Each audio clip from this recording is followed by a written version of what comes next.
नमस्कार दोस्तों, जैसा कि हम सभी जानते हैं कि 12 अगस्त 2024 को सावन का चौथा सोमवार है। दोस्तों, यह जो श्रावण मास के मास में पड़ने वाला सोमवार है, यह सबसे बड़ा चौथा सोमवार है।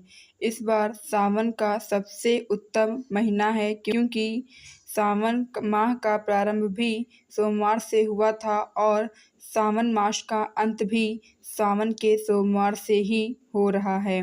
तो दोस्तों, 12 अगस्त को पड़ने वाले विशेष सोमवार को आपको यह 4 महा उपाय अवश्य करना है।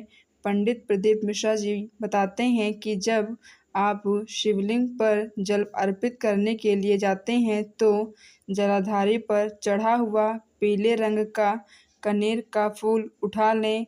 अगर कोई विषम परिस्थिति हो, आपके जीवन में बहुत सारी समस्याएं हैं, आपके जीवन में हो तो यह उपाय करना है। कोई ऐसी कामना जो लंबे समय से पूरी नहीं हो रही है, तो यह उपाय करने से 3 माह के अंदर आपकी परेशानी दूर होगी और आपकी इच्छा पूरी होगी। उस कनेर के फूल को उठाकर 5 जगह स्पर्श कराकर पुनः शिवलिंग पर अर्पित करना है। वह 5 जगह कौन-कौन सी हैं, वही प्रदीप मिश्रा जी बताते हैं। 5 स्थानों में पहला स्थान है शिवलिंग में जो गणेश भगवान का स्थान होता है, वहाँ पर स्पर्श कराना है। दूसरा स्थान गणेश भगवान के स्थान के बाईं ओर जो कार्तिकेय भगवान का स्थान है, वहाँ पर स्पर्श कराना है। तीसरा स्पर्श उसी फूल से जो माता अशोक सुंदरी का स्थान होता है, वहाँ पर स्पर्श कराना है। चौथा स्थान जो गुरु जी ने बताया, अगर शिवलिंग के ऊपर जलाधारी अगर है तो उस पर आपको कनेर के पुष्प को स्पर्श कराना है।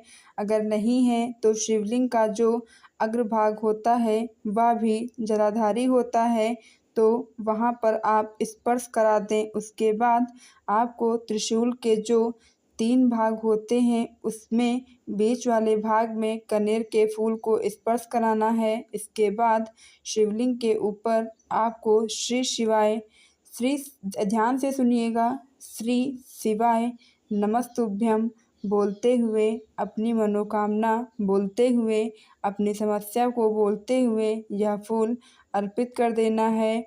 आशा करती हूँ कि आप यह पहला उपाय समझ गए होंगे। अगर आपको कुछ भी ना समझ में आया हो तो प्लीज़ कमेंट बॉक्स में मैसेज ज़रूर करें क्योंकि यह उपाय काफ़ी महत्वपूर्ण है। दूसरा उपाय, शिव महापुराण कथा में प्रदीप मिश्रा जी ने बताया था कि यह उपाय उन लोगों को करना है अगर आपके पास किसी तरह की पैसे की कोई समस्या है, आपने किसी को पैसा उधार दिया हुआ है और वो पैसा आपको वापस नहीं कर रहा है, या फिर आपके ऊपर बहुत ही ज़्यादा कर्जा हो गया है, या पैसा कहीं फंसा हुआ है, आपको नहीं मिल रहा है, तो आप यह उपाय कर सकते हैं। यह उपाय करने के लिए आपको 5 बेलपत्र की आवश्यकता होगी, 5 सफ़ेद पुष्प और 5 अक्षत दाने की ज़रूरत होगी। यह उपाय आप 3 जगह कर सकते हैं।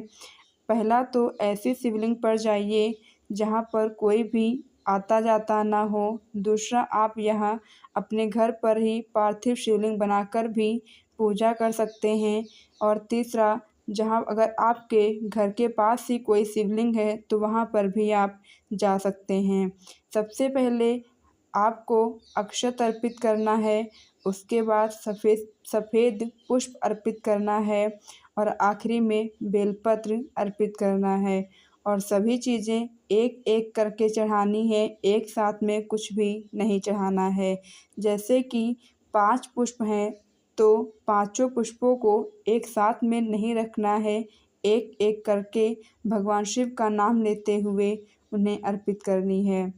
अगर हो सके आपसे तो एक बेलपत्र की माला बनाकर भगवान शिव को उनकी शिवलिंग पर ज़रूर अर्पित करें। तीसरा महा उपाय है, यह आपको अवश्य ही करना चाहिए। अगर आप बहुत ही परेशान हैं, आपको नौकरी नहीं मिल रही है, नौकरी के लिए आप पेपर दे भी रहे हैं, फिर भी आप उसमें पास नहीं हो रहे हैं, तो प्रदीप मिश्रा जी ने कहा है कि 5 समी की पत्ती, 5 बेलपत्र और 5 सफ़ेद पुष्प लें, 5 मूँग के दाने लें और शिव जी को समर्पित करके 1 लोटा जल लें और जिस एग्ज़ाम में आप बैठ रहे हो उसका स्मरण करते हुए जल उनको समर्पित करें। ऐसा करने से बस इतना छोटा-सा उपाय आपको करना है और आपका कल्याण हो जाएगा। तो दोस्तों, उम्मीद करती हूँ कि आपको जो भी हमने जानकारी दी है वो पसंद आई होंगी। तो प्लीज़ आप वीडियो को लाइक एंड सब्सक्राइब और कमेंट बॉक्स में हर हर महादेव लिखना मत भूलिएगा।